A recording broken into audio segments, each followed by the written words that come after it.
उस वक्त मेरी उम्र 16 साल थी। घर में कोई भी नहीं था। अम्मी अब्बू रिश्तेदारों के यहाँ शादी में गए हुए थे और घर में मैं बिल्कुल अकेली थी। मैंने सोचा उस्ताद जी के आने से पहले नहा लेती हूँ, फिर आराम से बैठकर पढ़ाई करूँगी। मैं कमरे के अटैच बाथरूम में नहाने के लिए चली गई।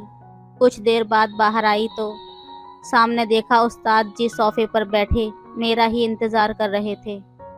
कपड़े गीले होने की वजह से मेरा वजूद साफ नज़र आ रहा था। उस्ताद जी की जैसे ही मुझ पर नज़र पड़ी तो उनकी आंखें हैरत से फैल गईं, क्योंकि मैंने अंदर वाले कपड़े नहीं पहने थे। उस्ताद जी 55 साल के आदमी थे, इसलिए मुझे लगा कि वो तो मेरे बाप की उम्र के बराबर के हैं। मैं ऐसी हालत में ही उस्ताद जी के बराबर में किताब लेकर बैठ गई। अचानक मेरी नज़र उस्ताद जी की शलवार पर पड़ी तो देखकर शर्मिंदा हो गई। अचानक पढ़ते हुए मेरी किताब नीचे गिर गई और मैं जैसे ही किताब उठाने के लिए झुकी तो उस्ताद जी की नज़रें मुझ पर ऐसे गड़ी हुई थीं जैसे कोई भूखा इंसान खाने वाली चीज़ को देखता है। मैं उठकर दोबारा सीधी होकर सोफे पर बैठ गई। आज तो वैसे भी पूरा घर खाली पड़ा हुआ था। उस्ताद जी शायद पहले से ही इस बात का इंतज़ार में थे कि कब मैं उनको अकेली मिलूं और कब वो मेरे साथ। हेलो दोस्तों, स्वागत है आप सभी का हमारी एक और रोमांचक कहानी में। उम्मीद करती हूँ आपको ये कहानी बेहद पसंद आएगी। मेरा नाम रानिया है और मैं दिखने में बेहद खूबसूरत हूँ। मेरी माँ को मेरा ट्यूशन जाना बिल्कुल भी पसंद नहीं था, क्योंकि वो अमीर और मॉडर्न थी और वो चाहती थी कि उनकी बेटी सबसे अलग रहे। इसलिए उन्होंने मेरे लिए एक 55 साल के उस्ताद का इंतज़ाम किया। वो घर आकर मुझे पढ़ाता था। वो उस्ताद मुझे पढ़ाने की भारी फीस ले रहा था। मेरी माँ फ़ख्र से कहती थी, उसने अपनी बेटी के लिए एक काबिल उस्ताद का इंतज़ाम किया है जो बहुत ज़्यादा फ़ीस लेता है और उसकी बेटी को बहुत बेहतरीन पढ़ाता है। वैसे तो वो टीचर ठीक ठाक था, मगर मुझे अच्छा नहीं लगता था। शायद इसलिए कि मैं अभी तक इस बात को कबूल नहीं कर पाई थी कि मैं अपनी बाकी दोस्तों की तरह एकेडमी में जाकर नहीं पढ़ सकती थी, बल्कि मुझे घर पर रहकर उस उस्ताद से पढ़ना पड़ता था। शुरू शुरू में मुझे वो टीचर बिल्कुल भी अच्छा नहीं लगता था और ना ही मुझे उसके पढ़ाने का अंदाज पसंद आया था। मगर जब मैंने अपनी माँ से ये बात की तो उन्होंने मुझे डांट डपट दिया और कहा कि ये बहाने बंद करो और अपनी तालीम को बेहतर बनाओ और ये भूल जाओ कि मैं अपनी और दोस्तों की तरह एकेडमी जा सकती हूँ। और भी बहुत सारी हिदायतें मुझे दी गई थीं। तब मैं चुप हो गई और अपनी पढ़ाई में दिल लगाने लगी, जबकि दिल से बहुत उदास थी और मैं अपने दोस्तों के साथ पढ़ना चाहती थी। जबकि मेरी सारी दोस्त और बाकी की क्लास फेलो मुझ पर रश्क करती थीं कि मैं इतनी अमीर हूँ कि मुझे घर पर इतना अच्छा उस्ताद पढ़ाने आता है। उनकी बातें सुनकर मैं भी नखरे दिखाने लगती और तब मैं अपना सारा अफसोस भुलाकर अपने उस्ताद से बहुत अच्छे से पढ़ने लगी।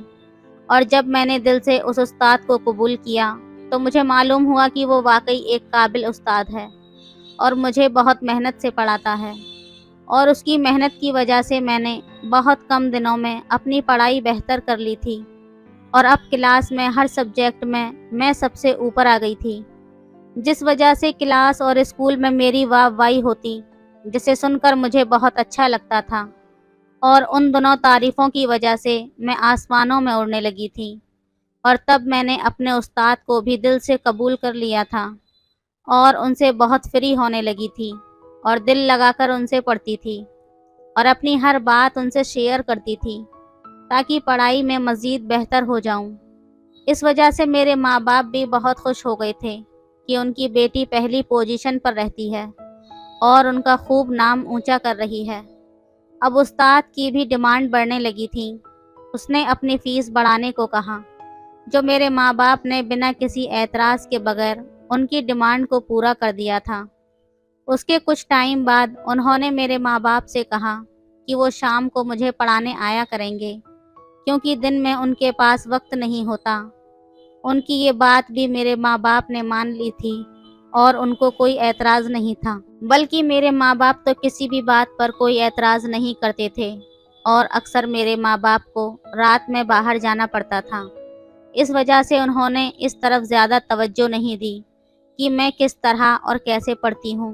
मैं खुश थी कि मैं पढ़ाई में बहुत अच्छी हो गई हूँ, मगर मैंने कभी भी नहीं सोचा था कि मुझे ऐसे वक्त से भी गुजरना पड़ेगा कि मैं जीने के भी काबिल नहीं रहूँगी, और कल तक जो लोग मेरे आगे पीछे घूमते थे और मुझे हसरत भरी नज़रों से देखते थे, वो बाद में मुझ पर थूकना भी पसंद नहीं करेंगे। एक शाम जब वो मुझे पढ़ाने आया तो मेरे माँ-बाप पार्टी पर जाने के लिए तैयार हो रहे थे। वो तकरीबन हर शाम रात को किसी न किसी पार्टी या किसी न किसी शादी में जाया करते थे और मेरे पास दाइमा और एक मुलाजिम को छोड़कर जाते थे। मगर उस रोज़ दाइमा अपने गाँव गई हुई थी और मुलाजिमा की तबीयत ख़राब होने की वजह से वो अपने क्वार्टर में जा चुकी थी और मैं अब घर में बिल्कुल अकेली और तन्हा थी। और थोड़ी देर बाद उस्ताद जी मुझे पढ़ाने के लिए आ गए। मैं थोड़ी घबरा रही थी, मैं बिल्कुल अकेली थी, मगर मेरे माँ-बाप को इस बात से फ़र्क नहीं पड़ता था और मैं खामोशी से पढ़ने बैठ गई। उस्ताद जी ने मुझे पढ़ाना शुरू किया। थोड़ी देर बाद उन्होंने मुझसे पूछा, घर में किसी की आवाज़ नहीं आ रही, घर सूना-सूना पड़ा है, क्या घर पर कोई नहीं है क्या? मैंने उस्ताद जी को बताया कि मेरे माँ-बाप पार्टी में गए हैं और दाई माँ अपने गाँव गई हैं। फिर उन्होंने पूछा, अच्छा तुम्हारी मुलाजिमा कहाँ है? मैंने कहा उनकी तबीयत ठीक नहीं है, इसलिए वो अपने क्वार्टर में चली गई हैं। इतना सुनते ही उस्ताद जी ने ललचाई नज़रों से मुझे घूरना शुरू कर दिया। सबसे पहले उन्होंने मुझे नंबर हल करने को कहा, तो मैं नंबर हल करने में इतनी मसरूफ़ हो गई थी कि फिर याद भी नहीं रहा कि मैं इस घर में बिल्कुल अकेली हूँ और वो उस्ताद भी मेरे साथ बैठा है, जो वैसे तो मेरा उस्ताद था, मगर इस वक्त उसके दिमाग पर शैतान सवार था। और फिर अचानक ही उसने मुझे अपना भयानक रूप दिखाया। बज़ाहिर मेहरबान नज़र आने वाला असल हकीकत में दरिंदा था। इस दरिंदे ने मुझे अकेला पाकर मेरे साथ जो किया, उसके बाद मैं जीने के काबिल भी न रही।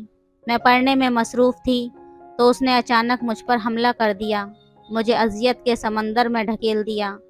मैं बेबसी से चिल्लाए जा रही थी, मैं तो बस फड़फड़ा कर ही रह गई थी। वो 2 घंटे मेरी ज़िंदगी के सबसे अज़ियतनाक थे। उस जंगली जानवर ने मुझे बुरी तरह से हिलाकर रख दिया था। मैं तकलीफ़ की शिद्दत से बेहोश हो गई थी, मगर उस दरिंदे ने मुझे फिर भी नहीं छोड़ा। और जब वो होश में आया तो मेरी हालत बहुत बुरी थी और मैं मरने ही वाली थी, जिस पर वो घबरा गया और मुझे उस हालत में छोड़कर वहाँ से भाग गया। मैं बिल्कुल बेहोश हो चुकी थी और मुझे नहीं मालूम था कि फिर क्या हुआ और क्या नहीं। फिर जाने कितनी देर तक मैं बेहोश पड़ी रही और जब मुझे होश आया तो मैं अस्पताल के बेड पर मौजूद थी और साथ ही मेरे माँ-बाप बैठे रो रहे थे। पहले तो मुझे समझ में नहीं आया कि मैं कहाँ हूँ और क्यों हूँ, मगर फिर जब धीरे-धीरे मेरे हवास जागने लगे तो वो पूरा मंज़र मेरी आँखों के सामने घूमने लगा। मैं फिर से चीखने चिल्लाने लगी। मेरी हालत पर मेरे माँ-बाप तड़प रहे थे और मुझे पुकार रहे थे, मगर मुझे किसी की पुकार नहीं सुनाई दे रही थी। मैं बुरी तरह से चीख रही थी और फिर बेहोश हो गई थी। मेरी हालत पर मेरे माँ-बाप दुख और पछतावे में जलने लगे थे। फिर तकरीबन 10 दिन बाद जब मैं संभली तो मेरे माँ-बाप मुझे घर ले आए। अब मैं पहले की तरह चीखती चिल्लाती नहीं थी, मगर अब मैंने बोलना ही छोड़ दिया था और अपने माँ-बाप की तरफ तो मैं बिल्कुल भी नहीं देखती थी। मुझे उनसे शदीद नफ़रत हो गई थी। काश वो इतने गाफिल और लापरवाह न होते तो मेरे साथ ये सब न होता। ज़िंदगी जीने वाली लड़की हर चीज़ से दूर हो गई थी। मैंने सबसे मिलना-जुलना छोड़ दिया था। मैं अकेली कमरे में पड़ी रहती थी।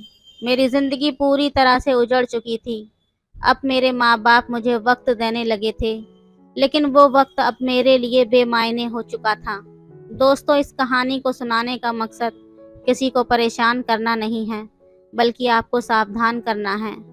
आप सभी अपनी फैमिली और अपने बच्चों का ख्याल रखें। बाहर के किसी भी गैर मर्द पर भरोसा ना करें। आपकी क्या राय है इस कहानी पर? हमें कमेंट में ज़रूर बताएं। वीडियो अच्छी लगे तो लाइक करें, शेयर करें, सब्सक्राइब करें। धन्यवाद। हेलो दोस्तों, स्वागत है आप सभी का हमारी एक और रोमांचक कहानी में। उम्मीद करती हूँ आपको ये कहानी बेहद पसंद आएगी। आज की इस कहानी में मैं आपको बताऊंगी कि कैसे मेरे पति को छोड़ने के लिए थानेदार और वकील ने मुझे पूरी रात। मेरा नाम कोमल है, मेरी उम्र 30 साल है, मेरा रंग एकदम गोरा है। ये बात उस वक्त की है जब हम लोग लखनऊ में रहते थे, पर इस घटना के बाद से हम लोग दिल्ली आ गए थे। ये घटना लखनऊ की है। उस वक्त घर में मैं, मेरे पति, मेरी सास और मेरी ननद रहते थे। मेरी शादी को अभी सिर्फ 6 महीने ही गुजरे थे। मेरे पति दुबई में जॉब करते थे। फिलहाल तो उनकी कुछ महीनों की छुट्टियां चल रही थीं, वरना तो वो सालों साल बाहर ही रहते थे। मेरे पति बहुत ही नेक और शरीफ इंसान थे, लेकिन उनके अंदर एक गंदी आदत भी थी। वो शराब बहुत ज़्यादा पीते थे। खैर हुआ यूं कि एक दिन उन्होंने ज़्यादा शराब पीकर कार से एक लड़के को घायल कर दिया, तो हमारे पास एक पुलिस वाले का फ़ोन आया कि आपके पति पुलिस स्टेशन में हैं।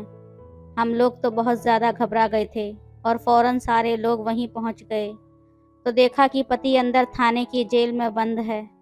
हमने जानकारी ली थी कि क्या हुआ, तो पुलिस इंस्पेक्टर बहुत गुस्से में और ज़ोर से चिल्लाते हुए बोला, उसने शराब पीकर मेरे बेटे को अपनी गाड़ी से मारने की जुर्रत की है। ये सुनकर तो मेरे होश उड़ गए। उसकी इतनी कड़क आवाज़ सुनकर सारा माहौल गंभीर और शांत हो गया था। वो बहुत ही काला और मूंछदार इंसान था। उसने हल्की फुल्की दाढ़ी भी रख रही थी। दिखने में पुलिस वाला कम और डाकू ज़्यादा लग रहा था। हम सभी कहने लगे कि इनकी तरफ से हम लोग माफ़ी मांगते हैं और मिन्नतें करने लगे। तो उसने फ़ौरन हवलदार से कहा, अरे लगा दो 2 थप्पड़ इसके पति को। हवलदार ने तो सीधे मेरे पति की कमर पर लठ मारना शुरू कर दिया। तो सासू माँ समेत हम सब लोग रोने लगे और गिड़गिड़ाते हुए बोले, माफ़ कर दीजिए ना, प्लीज़ छोड़ दीजिए इन्हें। तो वो बोला, ऐसे कैसे छोड़ दूँ, आज रात भर इसको यहाँ रखकर वो हाल करूँगा कि कार चलाने से पहले 100 बार सोचेगा। फिर हम सभी लोग उससे छोड़ देने के लिए बहुत ज़्यादा प्रार्थना करने लगे। फिर अचानक मेरे मुंह से निकल गया कि आपको कितने पैसे चाहिए। तो वो गुस्से में खड़ा होकर मुझे बुरी तरह से घूरने लगा और बोला, तुझे क्या मैं रिश्वतखोर लगता हूँ? पैसों के बदले तो मैं इसे कभी नहीं छोड़ूंगा। अब तो मैंने भी बिना सोचे समझे बोल दिया, तो फिर क्या चाहिए आपको मुझसे? ये सुनकर उसने बड़ी अजीब सी नज़रों से मुझे देखना शुरू कर दिया। मैं तुरंत समझ गई थी, मगर मन में बोली कि मैं तुझे कुछ नहीं दूंगी और तुझे कुछ मिलने वाला भी नहीं है। मैं अपनी सासू माँ से बोली, चलो वकील के पास चलते हैं, और हम रात को 9 बजे ही एक वकील के पास पहुँच गए। हमने बात की और वकील के साथ वापस पुलिस स्टेशन आ गए। फिर वकील और वो इंस्पेक्टर बात करने लगे। काफ़ी बातों के बाद गर्मा गर्मी भी हो गई। अब इतनी बातों से जो नतीजा निकला, उसे सुनकर हम और भी ज़्यादा घबरा गए थे कि मामला अब कोर्ट में ही निपटेगा और तब तक मेरा पति जेल में ही रहेगा, लेकिन अब उनको कोई हाथ नहीं लगाएगा। खैर अब हम लोग वहाँ से जाने लगे, तो मैं 1 सेकंड में ही अपने पति से मिलने के लिए वापस आई। मैं तो गेट पर एंट्री वापस करने ही वाली थी कि अचानक शॉक्ड रह गई। वो वकील और पुलिस वाला दोनों बहुत तेज तेज हंस रहे थे। वो काला पुलिस वाला बोला, ये तो हमारे जाल में फंस गई। अब तो वकील बोला, यार एक बार ये मिल जाए तो मज़ा ही आ जाएगा। तो पुलिस वाला बोला, अरे मिलेगा कैसे नहीं, हम किस लिए बैठे हैं यहाँ पर। ये कहकर वो लोग हंसने लगे और मेरे पैरों तले जैसे ज़मीन खिसक गई हो। मैं डर के मारे अंदर नहीं गई और वापस मुड़कर घर की तरफ चल दी। जब हम सब लोग घर पर पहुँचे तो मैं अंदर आते ही अपने कमरे में आ गई और सोचने लगी कि कोमल तू कहाँ फंस गई है, अब तो ये तेरे पीछे ही पड़ गए हैं, ऊपर से पति भी इनकी कैद में है। यही सोचते सोचते मुझे कब नींद आ गई पता ही नहीं चला। सुबह 7 बजे उठी, जल्दी से नहा धोकर कुछ थोड़ा सा खाकर और माँ जी और दीदी के लिए नाश्ता बनाकर अकेली ही पुलिस स्टेशन चल दी। आज मैंने सूट और पजामी पहना था, और हाँ आज मैं थोड़ा मेकअप करके गई थी। थाने जाते ही चेयर पर बैठे पुलिस वाले के सामने जाकर बैठ गई और बोली, देखिए मुझे इस कोर्ट कचहरी के चक्कर में नहीं पड़ना, आप प्लीज़ कैसे भी ये केस निपटा दीजिए। मैं जानती हूँ कि सब कुछ आपके ही हाथ में है। अब वो तो इत्तेफाक से आपका बेटा था, उसके लिए मैं माफ़ी मांगती हूँ। आप प्लीज़ कैसे भी करके ये मामला सुलझा दीजिए। ये सुनकर पुलिस वाले के चेहरे पर हंसी साफ नज़र आ रही थी। उसे लगने लगा था कि मुर्गी जाल में फंस गई है। फिर मैंने भी सोच ही लिया कि अरे कोमल, तुझे अपने पति को छुड़वाने के लिए वो सब करना ही पड़ेगा जो ये लोग चाहते हैं। तू कितनों के साथ ये सब काम कर चुकी है, एक बार अपने पति के खातिर भी इनके साथ कर ले। अब पुलिस वाला मेरे करीब आया और धीरे से बोला, क्या कर सकती हो आप अपने पति को बचाने के लिए? मैं ज़रा सा झुककर उसकी तरफ देखते हुए बोली, मैं अपने पति के लिए सब कुछ कर सकती हूँ। तो उसने मेरी तरफ देखते हुए पूछा, सब कुछ? तो मैं हड़बड़ा सी गई और मैंने बस हाँ में गर्दन हिला दी। तो वो बोला, ठीक है, अपने वकील से बात कर लो, क्योंकि उसने केस की फाइल तैयार कर ली है और वो रात को आएंगे। अगर तुम 10 बजे वकील के घर आ सकती हो तो वहीं पर आ जाना, हम सब वहीं पर बैठकर बात कर लेंगे। मैं भी मुस्कुराते हुए अंदाज में बोली, हाँ ठीक है, मैं पूरी तैयारी से आ जाऊंगी। अब मैं वहाँ से चल दी थी। मैं समझ गई थी कि बात तो कुछ नहीं है, आज ये दोनों मिलकर मुझे। ये सोचते हुए मैं घर आ गई तो मेरी सासू माँ मुझसे पूछने लगी, क्या बात हुई कोमल? मैंने बताया, अरे वो वकील सही नहीं है, मेरी एक फ्रेंड है, उसके पापा वकील हैं, वो आज रात को आएंगे तो मैं उनसे मिलने उनके घर पर जाऊंगी। मेरी सासू माँ बोली, बेटा हम भी चलते हैं। मैंने कहा, नहीं नहीं, अब मैं सब कुछ अपने आप संभाल लूंगी और देखना कल सुबह तक उनको भी छुड़वा लूंगी। रात तक मैंने खाना वाना निपटाया। मैंने तो कुछ नहीं खाया था, पर मुझे 10 बजे का टाइम मिला था, मगर घर पर सब बोलने लगे कि अब देर मत करो, निकल जाओ, रात हो रही है। तो मैं 9 बजे ही चल दी और मैंने सूट पहना था जो काफ़ी फिटिंग का था। मैं सज धज कर वकील के घर पहुंच गई। मैं अंदर गई तो वहां वो दोनों बैठे हुए थे, वो पुलिस वाला भी था। मैं बैठ गई और बोली, जी बताइए। तो पुलिस वाला बोला, देखो पहले ये बताओ कि तुम अपने पति को छुड़वाने के लिए किस हद तक जा सकती हो? मैंने बिना डरे कहा, मैं सब कुछ करने को तैयार हूँ, लेकिन कल सुबह तक मेरे पति घर पर पहुँच जाने चाहिए। तो पुलिस वाला बोला, तुझे हम दोनों के साथ एक रात गुजारनी होगी, तभी तेरा पति छूट पाएगा। तू यहाँ हमें खुश करेगी और हम तेरे पति को छोड़ देंगे। ये सुनकर अब मेरी हालत ख़राब हो गई थी और मैं नरम आवाज़ में बोली, देखो मेरे पति को कल सुबह छोड़ देना, भले ही तुम जो चाहो वो कर लो। ये बात सुनकर पुलिस वाला तो जैसे खुशी से उछल पड़ा था और बोला, चल अब खड़ी हो जा और जाकर सामने से पैक बना कर ला। कल क्या, हम तो अभी छोड़ देंगे तेरे पति को। मैं खड़ी हुई और 3 गिलास निकाले तो वकील बोला, तू भी लगाएगी जान? मैं कटीले अंदाज में बोली, अब जब अपनी बना ही लिया है तो खातिरदारी तो करनी ही पड़ेगी। ये सुनकर पुलिस वाला खुश होते हुए बोला, अरे वाह मेरी जान, ऐसी खातिरदारी करेंगे कि तेरे पति ने भी नहीं की होगी। फिर उसके बाद उन दोनों ने मुझे अपनी हवस का निशाना बनाया। उन लोगों ने मेरी वीडियो भी बना ली थी, इसलिए वो मुझे फिर ब्लैकमेल करने लगे थे। अब तो ये उन दोनों का रोज़ का मामूल बन गया था। धीरे धीरे ये बात मेरे पति को भी पता चल गई। मेरे पति ने जब मुझसे इस बारे में पूछा तो मैंने उन्हें बताया कि उन लोगों ने मेरी कुछ वीडियो और फ़ोटो बना लिए हैं, इसलिए वो लोग मुझे रोज़ ब्लैकमेल करते हैं। तो मेरा पति बोला, ये पुलिस वालों का चक्कर बहुत बुरा होता है, क्यों ना हम लोग दूसरे घर में शिफ्ट हो जाते हैं। मैं अपने पति के साथ दिल्ली आकर दूसरे घर में शिफ्ट हो गई, तब जाकर उन दोनों से मेरा पीछा छूटा। तो दोस्तों, ये थी आज की कहानी। आपको कैसी लगी हमें कमेंट में ज़रूर बताएं। वीडियो अच्छी लगे तो लाइक करें, शेयर करें, सब्सक्राइब करें। धन्यवाद। मेरे बॉस की नज़र हमेशा मुझ पर ही टिकी रहती थी। एक बार कुछ ऐसे हालात बिगड़े कि मुझे अपने बॉस के साथ एक रात गुजारनी पड़ी। हेलो दोस्तों, स्वागत है आप सभी का हमारी एक और रोमांचक कहानी में। उम्मीद करती हूँ आपको ये कहानी बेहद पसंद आएगी। मेरा नाम पूजा है और मैं मुंबई की रहने वाली हूँ। मेरे पति का नाम राहुल है और उसकी उम्र अभी 30 साल की है। हमारी शादी को 5 साल हो गए हैं। एक दिन मेरी तबीयत ख़राब हो गई तो मैंने ऑफिस में बिना बताए छुट्टी कर ली। मेरी तबीयत कुछ ऐसी बिगड़ी कि मैंने 7 दिन ऑफिस नहीं गई। फिर जब मेरी तबीयत कुछ ठीक हुई तब मैं अपने ऑफिस गई। मेरे बॉस बहुत गुस्से में थे। उन्होंने मुझे अपने करीब बुलाया और कहा, बिना बताए कहाँ चली गई थीं? तुम्हें क्या ये नहीं पता है कि छुट्टी करने से पहले लीव देनी पड़ती है? मैंने अपने बॉस को सब कुछ बताया, लेकिन बॉस नहीं माने और उसने मुझे बोल दिया कि कल से ऑफिस मत आना। अब हमें तुम्हारी कोई ज़रूरत नहीं है।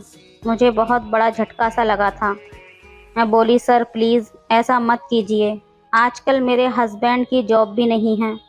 मुझे नौकरी की सख्त ज़रूरत है। घर मेरी ही सैलरी से चलता है। अगर आप नौकरी से निकाल देंगे तो हम भूखे मर जाएंगे। प्लीज़ सर मुझे माफ़ कर दीजिए। आगे से बिना बताए छुट्टी नहीं करूँगी। लेकिन बॉस तो बिल्कुल भी नहीं मान रहे थे। मैं उनके पैरों में गिर गई। अब वो मुझे घूर घूर कर देखने लगे। शायद मेरे झुकने के कारण उन्हें कुछ दिख गया था। तभी मैं बोली, सर आप जो बोलेंगे मैं वही करूँगी। प्लीज़ मुझे जॉब से मत निकालो। मुझे पैसों की बहुत ज़्यादा ज़रूरत है। आपसे मुझे बड़ी उम्मीदें हैं। मेरे मुंह से जैसे ही बॉस ने ये सुना कि आपसे मुझे बड़ी उम्मीद है, तो बॉस ने मुझसे कहा, चलो ठीक है, पर एक शर्त पर। मैं तुम्हें नहीं निकालूंगा, पर पहले बोलो कि शर्त मंजूर है। मैंने बिना कुछ सोचे समझे हाँ कर दी और कहा, आप बस आदेश कीजिए। मैं नौकरी बचाने के लिए आपका हर आदेश मानूंगी, क्योंकि नौकरी बहुत ज़रूरी थी, क्योंकि हमारे घर में आमदनी का कोई भी साधन नहीं था। मेरी नौकरी से ही हमारा घर चलता है। पति भी काम नहीं करते हैं, उनकी भी नौकरी छूट गई है। बॉस ने कहा, तुमने मेरी बात माननी पड़ेगी। मैंने बोला, मैं हर बात मानूंगी। बॉस ने कहा, मैं तुम्हारे साथ एक रात गुजारना चाहता हूँ। पहले तो मेरे होश ही उड़ गए बॉस की ये बात सुनकर। फिर मैं उनको देखती रही और अपनी खुशी दबाते हुए बोली, सर ये कैसी बातें कर रहे हो? ऐसा कैसे हो सकता है? अगर मैंने बोला है कि मैं कुछ भी करूँगी, इसका मतलब ये नहीं कि मैं ये सब कुछ करूँगी। सर आप ये क्या बोल रहे हो? मैं शादीशुदा हूँ, मैं ये नहीं कर सकती। तो सर बोले, शादीशुदा हो तो क्या हुआ? सोच लो, तुम्हारी मर्जी है। अगर जॉब चाहिए तो हाँ बोलो, वरना कल से मत आना। और अगर तुम मेरी बात मानोगी तो मैं तुम्हें जो भी चाहिए वो सब दूंगा और बहुत सारे पैसे भी दूंगा। मैं अपने घर में अकेला ही रहता हूँ। तुम्हें तो पता ही है कि मेरी पत्नी अपने मायके में रहती है। अब मैं अपनी खुशी बड़ी मुश्किल से छुपा रही थी, लेकिन मैं बुत बनी सर झुकाए खड़ी रही। बॉस ने फिर से बोला कि जल्दी नहीं है, शाम तक सोच कर बता देना। मैं बोली, ठीक है सर। फिर मैं कैबिन से निकल गई और घर आकर अपने पति को सब कुछ बताया। मेरे पति ने कहा, तुम्हें जो अच्छा लगे सो करो। मैं बोली, तुम्हें बुरा नहीं लगेगा ना? पति ने कहा, मुझे तो कोई प्रॉब्लम नहीं है। मैं तो बहुत ज़्यादा खुश हो गई थी। मैं ये सब अपनी नौकरी के लिए कर रही हूँ। फिर मैं बोली कि अब आपको पैसों की भी कोई प्रॉब्लम नहीं होगी। मैंने पूछा क्यों? तो उसने बताया कि मेरे बॉस मुझे बदले में बहुत सारे पैसे देंगे। उसके मुंह से ये सुनकर मैं भी खुश हो गया था। अब पूजा ने अपने बॉस को कॉल किया और उसने हाँ कह दिया। बॉस ने कहा, रात को 9 बजे मेरे बंगले में आ जाना। मैंने ओके बोला और फ़ोन काट दिया। अब मैंने अपने पति को बताया कि 9 बजे बंगले में बुलाया है। पति ने कहा ओके। उस वक्त रात के 8 बजे मैं नहाने चली गई और 1 घंटे बाद बाहर आई। उस दिन मैं बहुत ज़्यादा सुंदर लग रही थी। कुछ देर के बाद मैंने अपने पति को कहा, चलो बॉस के घर छोड़ दो मुझे। मेरे पति ने बाइक निकाली और मुझे बॉस के घर पर छोड़ दिया। पति ने मुझे बोला, सुबह कॉल कर देना, मैं लेने आ जाऊंगा। मैंने ओके बोला और अंदर चली गई। अंदर का हॉल बहुत बड़ा था। फिर मेरे बॉस ने मेरा वेलकम किया और मुझे देखता ही रह गया। फिर बॉस ने पूछा, तुम्हें छोड़ने वो कौन आदमी आया था? मैंने बताया कि वो मेरे पति थे। मेरे बॉस ने पूछा, क्या तुम्हारे पति को सब कुछ मालूम है?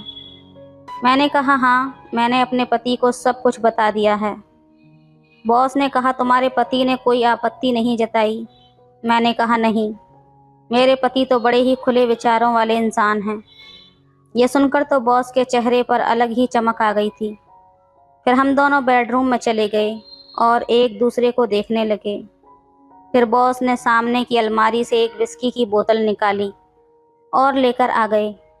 उसके इशारे पर मेरे पास रखे गिलास में शराब डाल दी और पानी मिलाकर 2 पैग बना दिए। पहले मैं एक ही गिलास बना रही थी, पर बॉस के कहने पर मैंने 2 पैग बना दिए थे।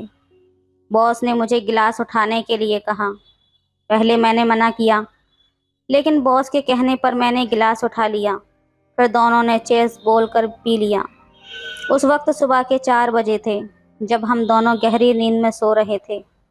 सुबह 9 बजे मैंने अपने पति को कॉल करके बुलाया। उसने कहा, प्लीज़ मुझे सोने दो यार। मैंने कहा, ठीक है, बाद में सो जाना, पहले मुझे यहाँ से लेकर जाओ। उसने कहा, ठीक है, तो मैं लेने आ रहा हूँ। मैंने कहा, ओके, आ जाओ। मेरा पति वहाँ पर बॉस के घर पहुँचा। 4-5 बार बेल बजाई। थोड़ी देर बाद बॉस ने दरवाज़ा खोला और बोला कि क्या चाहिए। मैंने कहा, सर, मैं अपनी पत्नी को लेने आया हूँ। बॉस बोले, ठीक है, अंदर आ जाओ। फिर उसने दरवाज़ा बंद कर दिया और हम अंदर आ गए।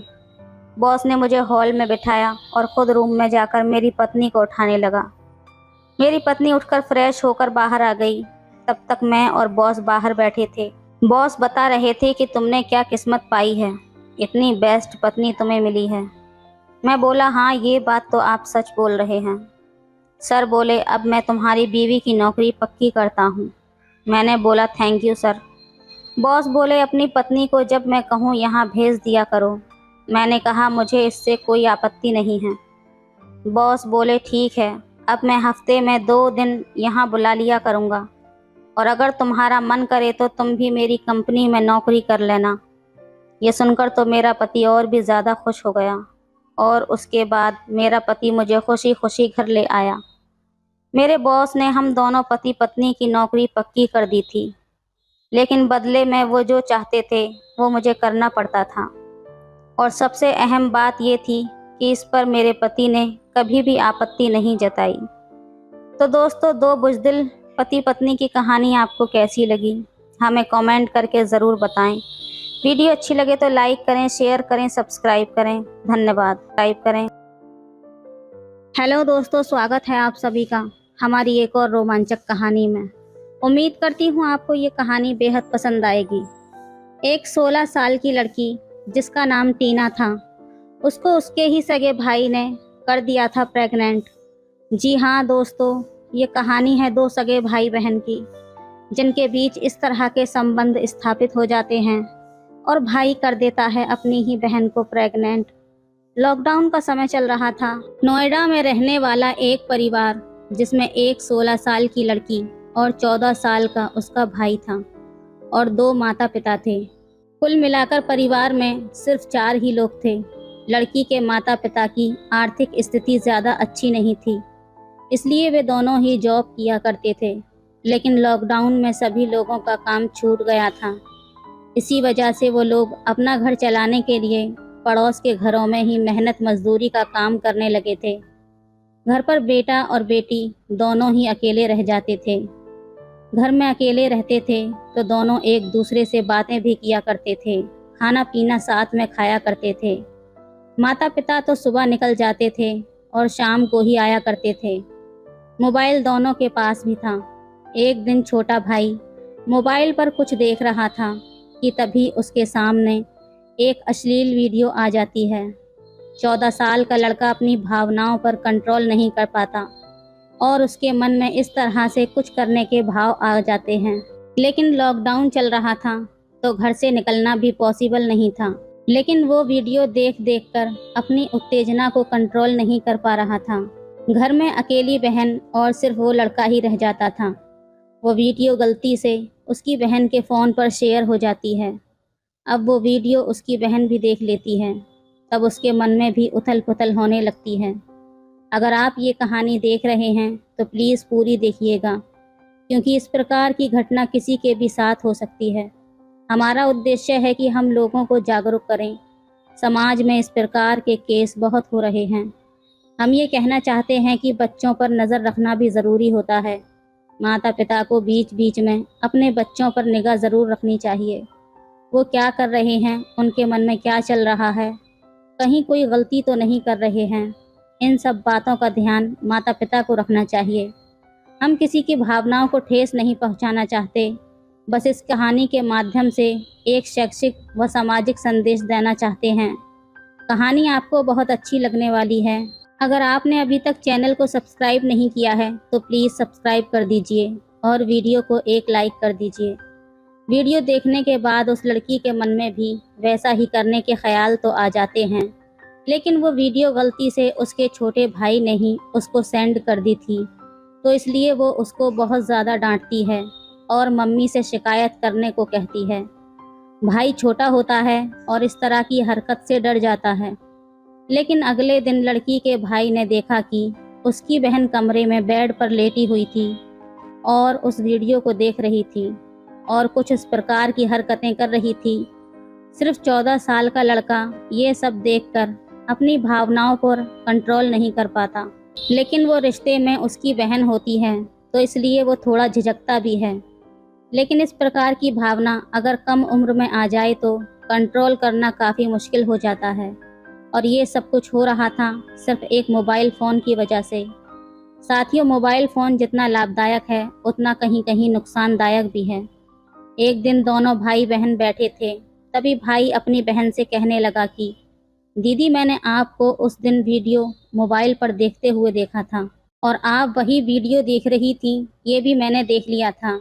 ये सुनकर बहन को गुस्सा आ जाता है, लेकिन गलती उसकी भी थी, इसलिए वो ज़्यादा कुछ नहीं कहती।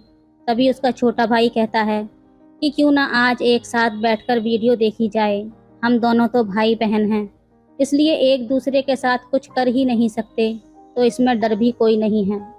लेकिन वे दोनों ये नहीं जानते थे कि इसके आगे का परिणाम क्या होने वाला है।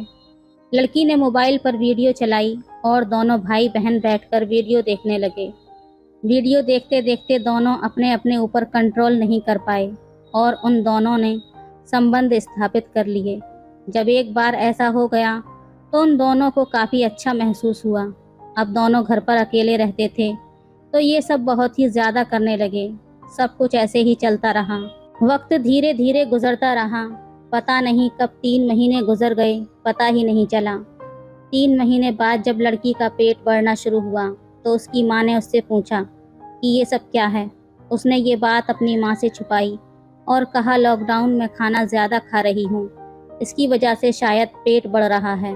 धीरे धीरे 1 महीना और बढ़ा तो पेट और भी ज़्यादा बढ़ गया। अब माँ को शक नहीं बल्कि यकीन हो गया कि कुछ न कुछ गड़बड़ है। जब उसकी माँ ने सख्ती से उससे पूछा कि आखिर बात क्या है, तब लड़की ने पूरी बात अपनी माँ को बताई और ये सुनकर उसके पैरों तले ज़मीन ही खिसक गई। माता पिता ने कभी सोचा भी नहीं था कि हमारे बच्चे इतना गलत कर सकते हैं, लेकिन अब जो हो गया था उसको बदला भी नहीं जा सकता था। अब 4 महीने का शिशु जो उस लड़की के पेट में पल रहा था, उसको दुनिया में लाया जाए तो रिश्ता ख़राब हो रहा था। इसको समाज पर बहुत ही बुरा प्रभाव पड़ने वाला था।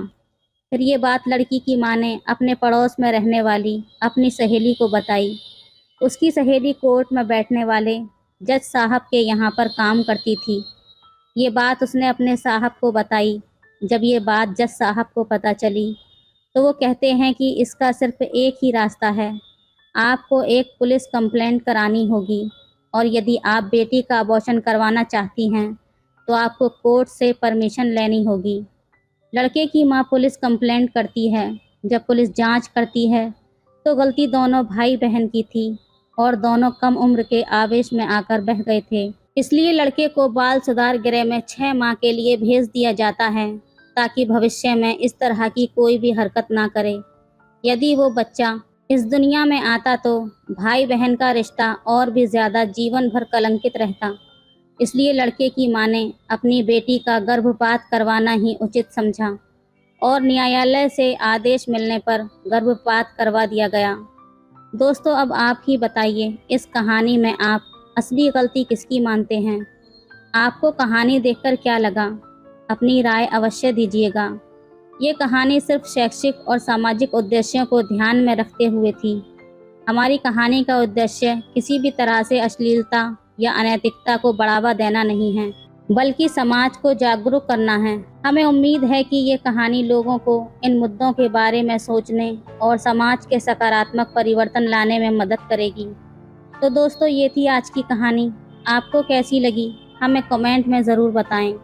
वीडियो अच्छी लगे तो लाइक करें, शेयर करें, सब्सक्राइब करें। धन्यवाद। हेलो दोस्तों, स्वागत है आप सभी का हमारी एक और रोमांचक कहानी में। उम्मीद करती हूँ आपको ये कहानी बेहद पसंद आएगी। ये कहानी उस समय की है जब मैं दिल्ली में एक सेठ के यहाँ नौकरी करता था। तो कैसे मेरी दोस्ती मेरी मालकिन से हो गई। मेरा नाम मुकेश है और मैं दिल्ली में काम करता था। बचपन में ही मेरे पापा की एक कार एक्सीडेंट में मौत हो गई थी।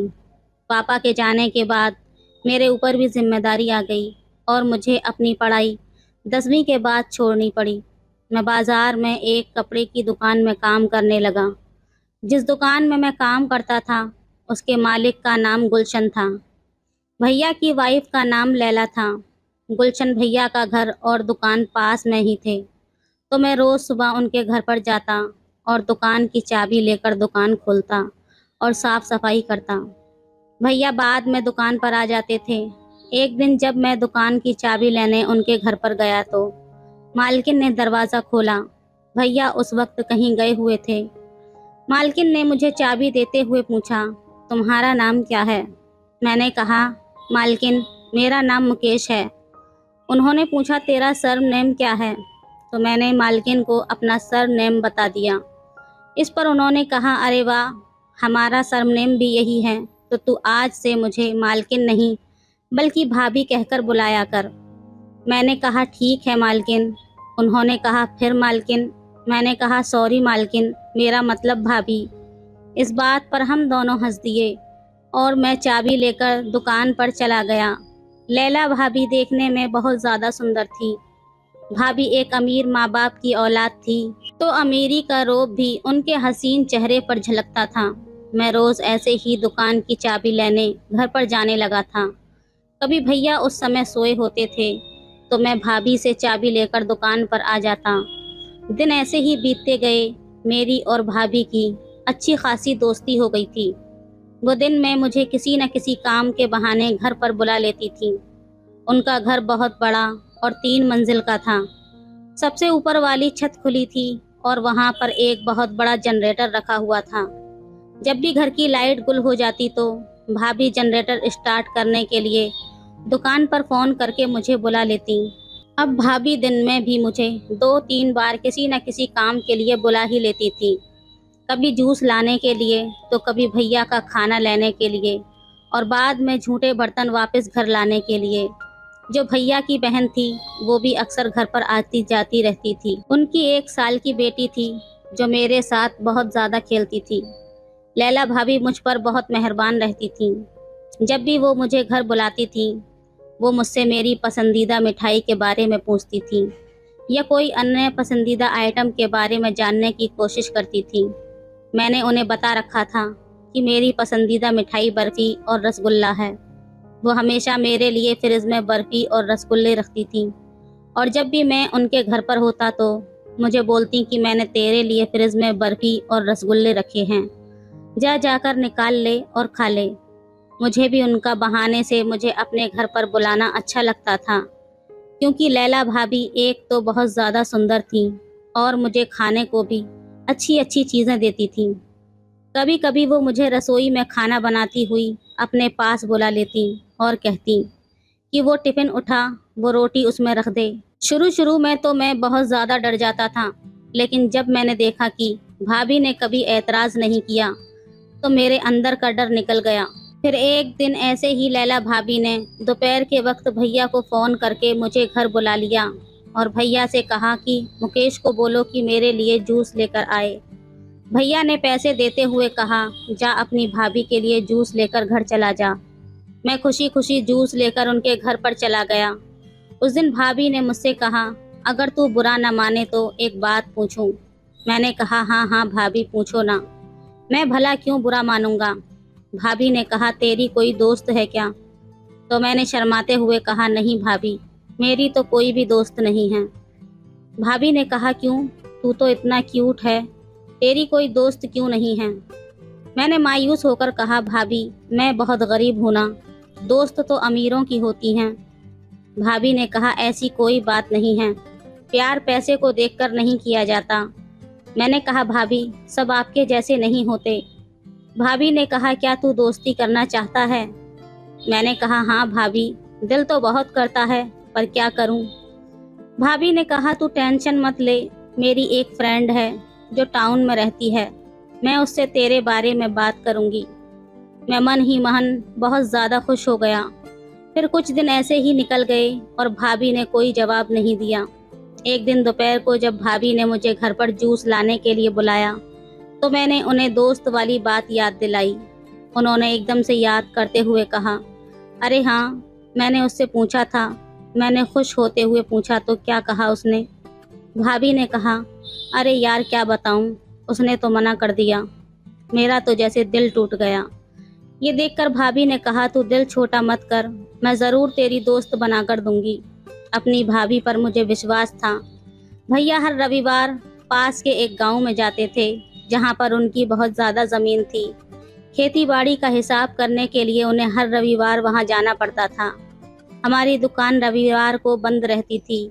मैं रविवार को कभी कभी घर के काम में भाभी की सहायता करने के लिए भैया के घर पहुंच जाता था। ये सब भैया और भाभी को अच्छा भी लगता था। इससे मैं और भी सबका पसंदीदा बन गया था।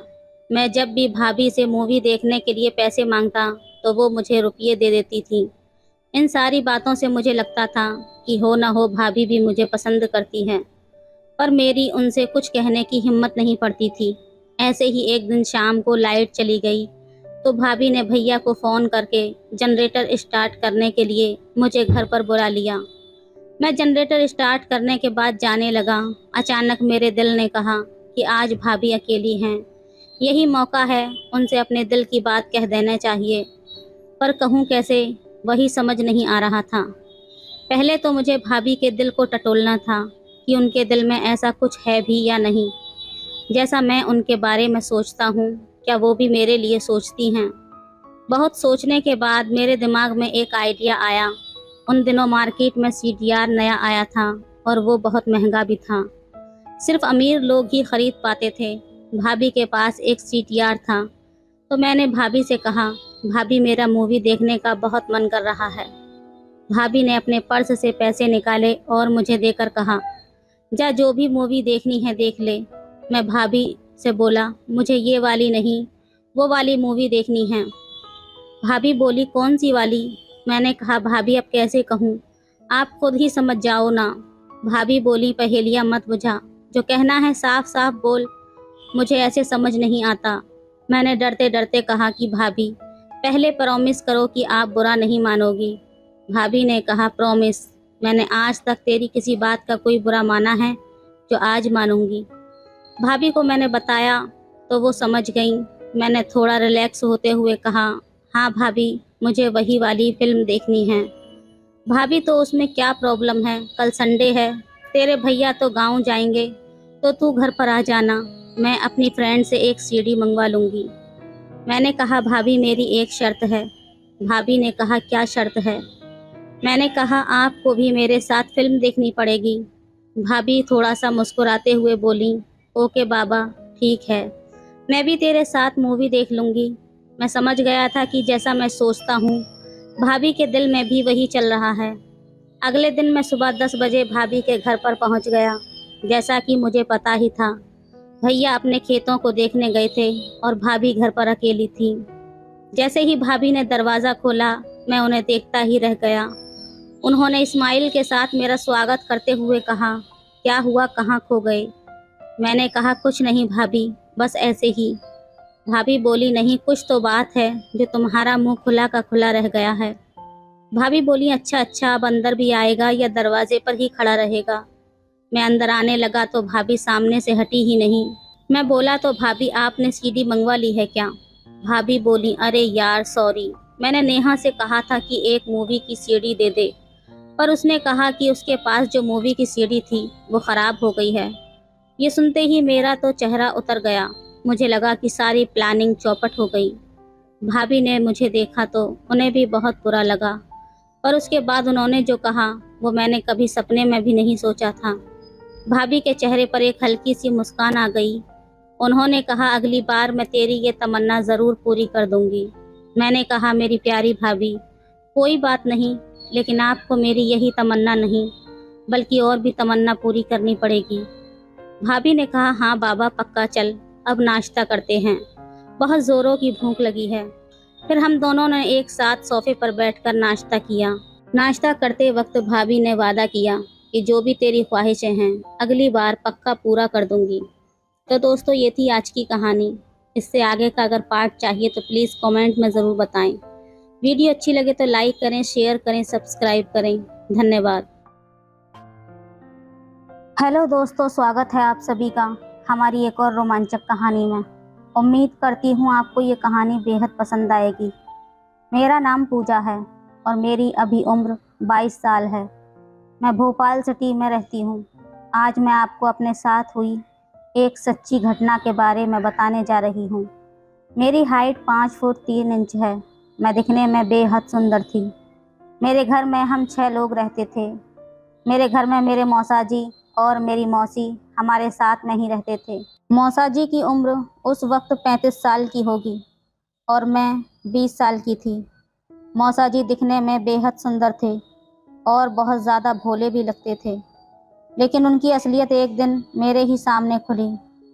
दोस्तों, कहानी में आगे बढ़ने से पहले प्लीज़ वीडियो को लाइक और चैनल को सब्सक्राइब ज़रूर कर दीजिएगा। मैं उस समय जवानी की दहलीज पर थी। रोज़ मेरे मौसा मुझे बहुत ज़्यादा घूर घूर कर देखा करते थे। मैं उस वक्त बीकॉम फर्स्ट ईयर की पढ़ाई कर रही थी। कॉलेज की सबसे खूबसूरत लड़की थी। इस बात पर मुझे कॉलेज में अवार्ड भी मिला था। तब से मुझे लड़के बहुत ज़्यादा फ्रेंड रिक्वेस्ट भेजा करते थे और बात करने का प्रयास भी करते थे। मुझे दिन में लगभग 3-4 प्रपोजल आते ही रहते थे। तभी मैं सबको इनकार कर दिया करती थी और इंस्टाग्राम आईडी पर भी बहुत ज़्यादा एसएमएस भेजने लगे थे और बहुत प्रपोज भी आते थे। फिर एक मेरी फ्रेंड स्वीटी ने मुझसे पूछा कि किसी को हाँ क्यों नहीं बोल देती हो, इतने प्रपोज आते हैं, मुझे ही देख लो, कोई लाइक भी नहीं करता, एक भी प्रपोज नहीं आता मेरे लिए। तभी मुझे स्वीटी की बात सुनकर लगा, स्वीटी सही बोल रही है। उधर घर में मेरे मौसा जी रोज़ मुझे गलत नज़रों से देखा करते थे। तो एक दिन मैं सुबह सुबह जल्दी कॉलेज गई। कॉलेज को खुलने को अभी 1 घंटा टाइम था। मैं जल्दी जल्दी पहुंच गई थी तो मैं कैंटीन में बैठकर ऐसे ही रील्स देख रही थी। वहां पर एक हैंडसम लड़का आया। उसने 2 प्लेट नाश्ता ऑर्डर किया। दिखने में काफ़ी खूबसूरत था। उसकी पर्सनैलिटी बहुत ज़्यादा अच्छी थी। कोई भी लड़की उसको एक बार देखने के बाद उसके प्यार में पड़ने वाली थी। मैं थोड़ा सोच में पड़ गई। वो अकेला है पर उसने 2 प्लेट नाश्ता ऑर्डर किया था। मुझे लगा शायद कोई आ रहा होगा, पर ऐसा बिल्कुल भी नहीं था। जैसे ही उसका ऑर्डर आया वो मुझे देखकर हंस दिया और मुझे नाश्ता करने को बुलाया। मैंने भी सोचा यही सही टाइम है उसके साथ बात करने का, तो मैं उसके टेबल पर चली गई। उसने मेरा नाम पूछा, उसके बाद कौन सी क्लास में हो ये भी पूछा। मैंने उसे सब कुछ बताया। फिर मैंने भी पूछा, तुम्हारा नाम क्या है? उसने बताया उसका नाम राहुल था। फिर उसने मुझे नाश्ता करने को बोला।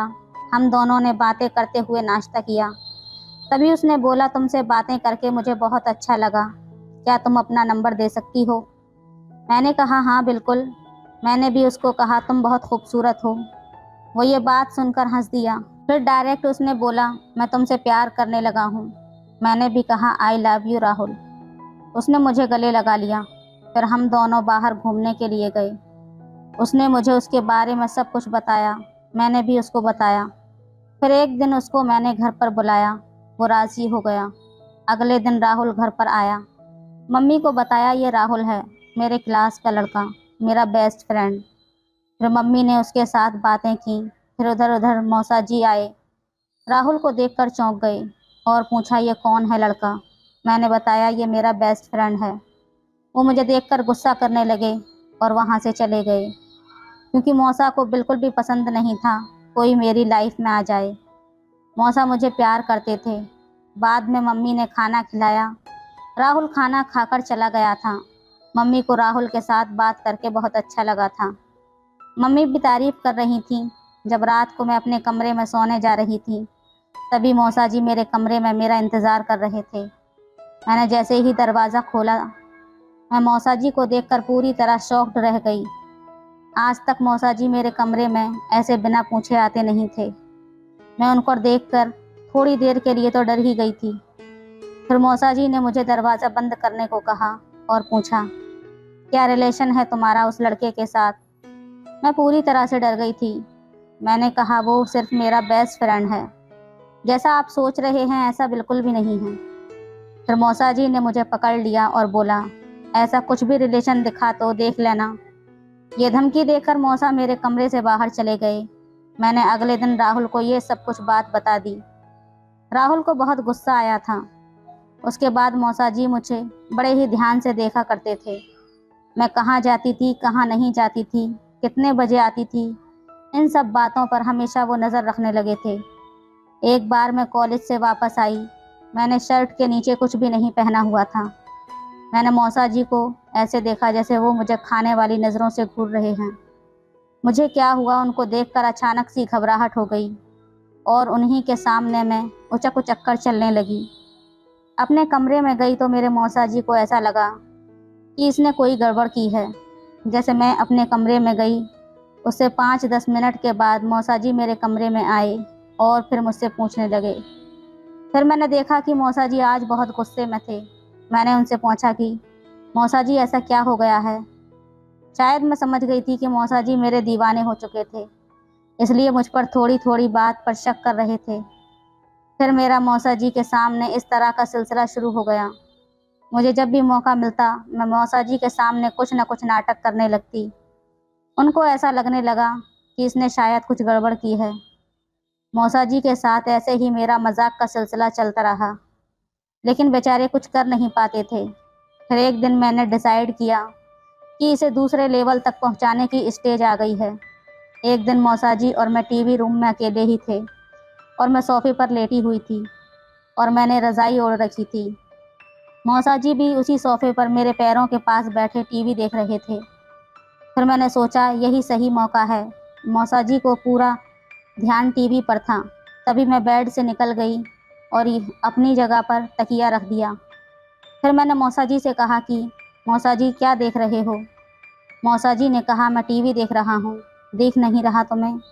मैंने कहा, टीवी देख रहे हो, मैं साइड में लेटी हूँ, मुझे क्यों नहीं घूर रहे हो जैसे कि तुम मुझे रोज़ घूरा करते हो? ये बात सुनकर मौसा जी ने टीवी बंद किया और अचानक ही सोफे पर कूद पड़े। उनको लगा यहाँ तो कोई भी नहीं है। फिर मैंने लाइट जलाई और सब मम्मी को दिखा दिया। मैंने कहा, देखो मम्मी, मौसा जी की कैसी नीयत ख़राब है। ये हमेशा मुझे तंग करते हैं और मुझे अजीब सी नज़रों से देखते हैं। देखा इन्होंने किस तरह की हरकत की है। मम्मी ने उस दिन मौसा जी की कोई बात नहीं सुनी और मौसा को घर से निकाल दिया। दोस्तों, ये थी आज की हमारी सच्ची कहानी। आपके साथ भी कुछ ऐसा हो रहा होगा तो आप भी कुछ ऐसा सुझाव लगाकर ऐसे ही अपनी प्रॉब्लम को सॉल्व कर सकते हैं। तो दोस्तों, आपको हमारी कहानी से क्या सीख मिली हमें कमेंट करके ज़रूर बताएं। वीडियो अच्छी लगे तो लाइक करें, शेयर करें, सब्सक्राइब करें।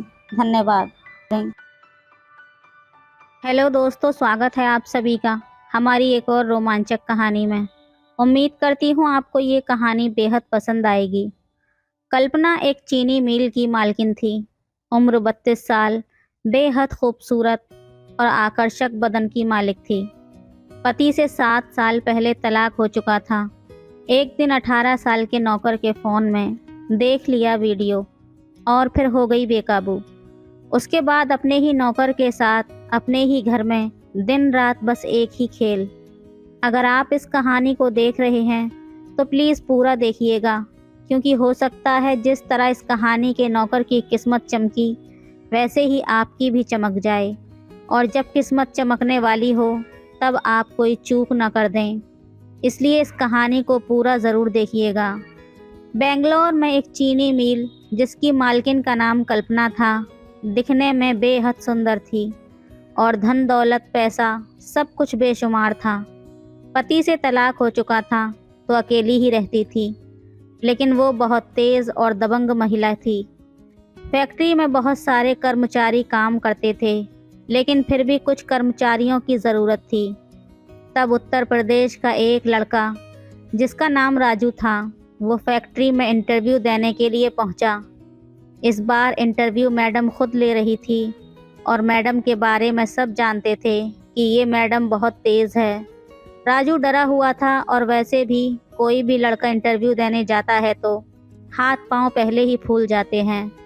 राजू से पहले 4 लोग और थे। राजू का 5वां नंबर था। अब राजू का नंबर आया और राजू केबिन में पहुंचा तो मैडम सामने बैठी थी। जैसे ही राजू केबिन में पहुंचा, मैडम ने उसे बैठने को कहा। राजू अभी बैठा ही था कि मैडम के फ़ोन पर एक कॉल आया और उन्हें सामने से बताया गया कि आपको लाखों का फ़ायदा हुआ है। ये सुनकर मैडम के मन में एकदम से राजू के प्रति ख्याल आया कि ये लड़का जैसे ही केबिन में आया, तुरंत खुशखबरी का फ़ोन आ गया। अब इसे अंधविश्वास कहा जाए या फिर कुछ और, लेकिन मैडम को ऐसा लगने लगा कि ये लड़का मेरे लिए लकी है। उस समय तो मालकिन ने उससे कुछ नहीं कहा, इंटरव्यू लिया और उसको अपने यहाँ जॉब पर रख लिया। राजू को अकाउंटेंट की जॉब मिली और राजू के फैक्ट्री में आने के बाद फैक्ट्री का मुनाफा 10 गुना बढ़ गया था। इतनी तरक्की होने लगी तो मालकिन को भी लगने लगा कि वाकई राजू उसके लिए लकी है। जब पूरे साल का प्रॉफिट देखा गया तो फैक्ट्री ने पूरे राज्य में सबसे ज़्यादा कमाई की थी। इस बात पर खुश होकर मालकिन ने एक पार्टी रखी जिसमें सभी कर्मचारी और बड़े व्यापारी, फैक्ट्रियों के मालिक भी शामिल थे। सभी लोग राजू से चिढ़ने लगे थे क्योंकि अब राजू मालकिन का बहुत ख़ास हो गया था। पार्टी में मालकिन ने दारू पी ली और इतनी पी कि ठीक से खड़ी भी नहीं हो पा रही थी। दबंग महिला थी तो कोई भी उनसे ये नहीं कह पा रहा था कि हम आपको घर छोड़ देते हैं। फिर कुछ लोगों ने राजू से कहा कि तुम छोड़ आओ। राजू सीधा था, उसने मैडम से कहा, चलिए मालकिन, मैं आपको घर छोड़ देता हूँ। मालकिन लड़खड़ा रही थी तो राजू उनको पकड़कर गाड़ी तक ले गया और गाड़ी लेकर सीधा मालकिन के बंगले पर पहुँचा। अब घर पहुँचते पहुँचते मालकिन को और भी ज़्यादा चढ़ गई थी। वो कार में से निकल भी नहीं पा रही थी। तब राजू उसे कार से नीचे उतारता है तो उतरते उतरते ही मालकिन उल्टियाँ करने लगती है।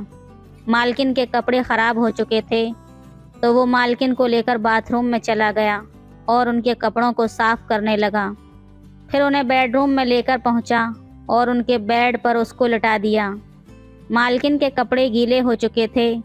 फिर राजू ने मालकिन को अलमारी में से कपड़े निकाल कर दिए, लेकिन वो कपड़े बदलने की हालत में भी नहीं थी तो वो राजू से ही कपड़े बदलने को कहने लगी। मजबूरी में राजू ने ही कपड़े बदल दिए। अब राजू बोला कि मालकिन, रात काफ़ी हो चुकी है, आप सो जाइए, मुझे भी अपने कमरे पर पहुंचना है। मालकिन कहने लगी कि आज रात यहीं पर रुक जाओ। राजू बोला, मालकिन, ये आप क्या कह रही हैं?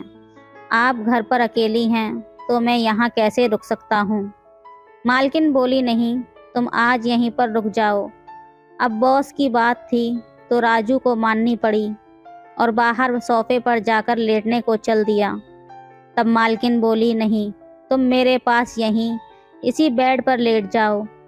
राजू झिझकते हुए बोला, मालकिन, ये आप क्या कह रही हैं? मालकिन बोली, डरो नहीं, मैं अकेली हूँ। राजू उसी बेड पर लेट गया। मालकिन तो दारू के नशे में थी। थोड़ी देर में मालकिन की इच्छाएं जागृत होने लगीं और फिर नशे में ही उन्होंने राजू के साथ संबंध स्थापित कर लिए। राजू भी नौजवान था तो वो भी खुद पर कंट्रोल नहीं कर पाया और दोनों के बीच संबंध स्थापित हो गए। सुबह जब आंख खुली तो राजू मालकिन के सामने सर झुकाए खड़ा था, लेकिन मालकिन बोली कि डरो मत राजू, रात हम दोनों के बीच जो भी हुआ वो सहमति से हुआ है और मुझे सब याद है कि कल रात हम लोगों ने क्या किया। मालकिन बोली कि मेरा पति से तलाक हो गया है और तलाक हुए 9 साल हो गए हैं और तब से अब तक मैंने किसी भी आदमी को अपने पास नहीं आने दिया है। तुम पहले हो राजू जो तुम मेरे इतने करीब आ गए हो। मालकिन को राजू से प्रेम होने लगा था। मालकिन राजू के प्रति अपने मन में कुछ भावनाएं ला चुकी थी, लेकिन दोनों के बीच उम्र का काफ़ी गैप था। अब ये सिलसिला शुरू हो चुका था। दोनों दिल खोलकर एक दूसरे के साथ संबंध स्थापित करते थे।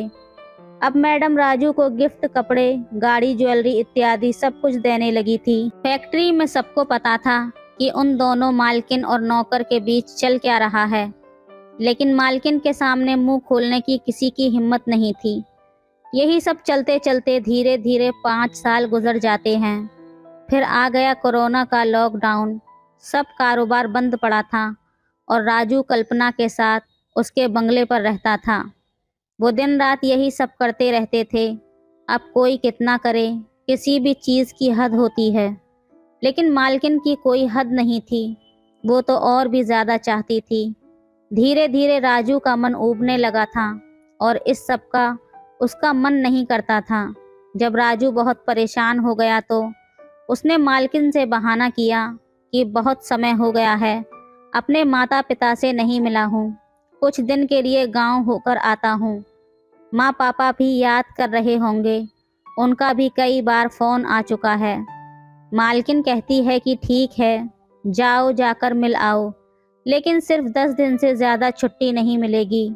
राजू अपने गांव वापस आ गया और 10 दिन की जगह उसको 20 दिन हो गए। मालकिन अब परेशान होने लगी। मालकिन उसको जब भी फ़ोन करती तो वो कोई न कोई बहाना बना देता था। 1 महीना ऐसे ही बीत चुका था तो मालकिन के सब्र का बांध भी टूट गया। वो राजू से फ़ोन पर नाराज़ होने लगी और गुस्से में बहुत गालियां देने लगी। राजू ने सोच लिया था कि अब जाना ही नहीं है, तो इसलिए उसने भी गुस्से में सिम को तोड़कर फेंक दिया। जब लगातार कई दिन तक राजू का नंबर नहीं लगा तो मालकिन की तड़प और भी ज़्यादा बढ़ गई और वो फ्लाइट पकड़कर सीधे राजू के गांव पहुंच गई। जब राजू ने ज्वाइन किया था तो आईडी के तौर पर आधार कार्ड फैक्ट्री में लगाया था। उसी एड्रेस पर खोजते खोजते मालकिन उसके घर पर पहुंच गई थी। राजू घर के अंदर था। उसने मालकिन को देख लिया था। वो पीछे के दरवाजे से भाग गया। मालकिन उसके घर पर आकर बैठ गई और सुबह से रात हो गई, लेकिन वो हटने का नाम ही नहीं ले रही थी। दोस्तों, आज भी हमारे गांव के क्षेत्र में यदि मालिक या कोई और भी अगर घर पर आ जाए तो उसको आदर से बिठाया जाता है। इसलिए राजू के माता पिता ने भी मालकिन का आदर किया और मालकिन वहीं रुक गई। सुबह से रात हो गई लेकिन राजू नहीं आया, तो मालकिन ने भी रात को राजू के घर पर ही डेरा जमा लिया। लेकिन राजू रात में भी नहीं आया। मालकिन भी पूरे गुस्से में थी। इधर राजू भी न जाने का पूरा मन बना चुका था। इसी प्रकार 15 दिन तक मालकिन उसके घर पर लगातार बनी रही, लेकिन 15 दिन तक राजू नहीं आया। राजू गांव में ही अपने एक दोस्त के घर पर छुपा हुआ था। अब मालकिन सब समझ गई और फिर गुस्से में राजू के घर वालों को पूरी बात बताई कि तुम्हारा लड़का पिछले 5 सालों से मेरे साथ लिविंग में रह रहा है। हम दोनों लोग पिछले 5 सालों से पति पत्नी की तरह रह रहे हैं और अब वो मुझे छोड़कर यहाँ पर आ गया है। ये बात सुनकर राजू के माता पिता आश्चर्यचकित रह गए, क्योंकि राजू की उम्र में और मालकिन की उम्र में काफ़ी अंतर था। मालकिन 32 साल की थी और राजू सिर्फ 18 साल का था। तो वो कहने लगे कि आपकी उम्र में और हमारे लड़के की उम्र में काफ़ी अंतर है, आप ये कैसी बातें कर रही हैं। मालकिन उन लोगों को धमकी देने लगती है। मालकिन जब तेज़ आवाज़ में बात कर रही थी तो ये बात पड़ोस के लोग सुन लेते हैं और काफ़ी भीड़ इकट्ठी हो जाती है। राजू का अभी तक कोई पता नहीं था। राजू का उस मालकिन के प्रति बिल्कुल दिल भर चुका था, क्योंकि वो उसके साथ सिर्फ एक ही रिश्ता रख रही थी। उसने पूरा मन बना लिया था कि अब चाहे कुछ भी हो जाए, मैं दोबारा मालकिन के यहाँ काम पर नहीं जाऊँगा। मालकिन राजू के गांव से निकली और सीधा थाने पहुंच गई। थाने पहुंचने के बाद उसने थाने के इंचार्ज को बताया कि एक लड़का जिसका नाम राजू है और इसी गांव का रहने वाला है और वो 5 साल से मेरे साथ लिविंग में रह रहा था और अब मुझे छोड़कर यहाँ पर आ गया है। मुझे उसके खिलाफ FIR लिखवानी है और बलात्कार का मुकदमा दर्ज करवाना है। लेकिन थाने के इंचार्ज बड़े ही समझदार व्यक्ति थे और पुलिस तो आखिर पुलिस होती है। वो समझ गए कि जो महिला 5 साल किसी के साथ लिविंग में रह रही थी और अब वो सीधे उस पर बलात्कार का मुकदमा लिखवाने को कह रही है, इस तरह से तो उस मासूम लड़के की ज़िंदगी बर्बाद हो जाएगी। तो वो थाना इंचार्ज एफआईआर लिखने में आनाकानी करने लगता है। अब ये मामला बढ़ने लगा और सोशल मीडिया पर भी पहुंच गया। जब ये मामला सोशल मीडिया पर पहुंचा तो क्षेत्र के नेता, वरिष्ठ नागरिक और बहुत बड़े बड़े लोग थाने पहुंचे। तब राजू को बुलाया गया। राजू से पूछा गया कि क्या तुम इनके साथ रहना चाहते हो, तो राजू ने साफ इनकार कर दिया। लेकिन मालकिन मानने को तैयार नहीं थी। तब वहाँ के कुछ बड़े लोगों ने मालकिन को समझाया कि आप दोनों का सिर्फ एक लिविंग रिलेशनशिप था और किसी प्रकार की शादी नहीं हुई थी, तो इस मुद्दे को ज़्यादा बढ़ाना ठीक नहीं है। इसमें आपकी भी बेइज्जती हो रही है और राजू की भी। आप एक फैक्ट्री की मालकिन हैं, इसलिए इस मुद्दे को यहीं पर ख़त्म कर दें तो अच्छा रहेगा। जब उस मालकिन को बहुत ज़्यादा समझाया गया तब कहीं जाकर मालकिन मानी। अगर थाना इंचार्ज अपनी बुद्धि से काम नहीं करते तो राजू पर एक संगीन गुनाह लग जाता, या हो सकता है राजू आत्महत्या कर लेता, या फिर ये भी हो सकता था कि वो मालकिन के साथ कुछ गलत कर देता। इस कहानी में कोई संगीन अपराध तो नहीं हुआ, लेकिन ये कहानी ये सीख देती है कि कुछ भी हद से ज़्यादा अच्छा नहीं रहता है, और एक तरफ का प्यार जिसमें उम्र का इतना फ़र्क हो, ये भी एक गंभीर समस्या हो सकती है। इस कहानी को सुनाने का उद्देश्य किसी की भावनाओं को ठेस पहुंचाना नहीं है, बल्कि समाज को जागरूक करना है। तो दोस्तों, ये थी आज की कहानी। आपको कैसी लगी हमें कमेंट में ज़रूर बताएं। वीडियो अच्छी लगे तो लाइक करें, शेयर करें, सब्सक्राइब करें। धन्यवाद।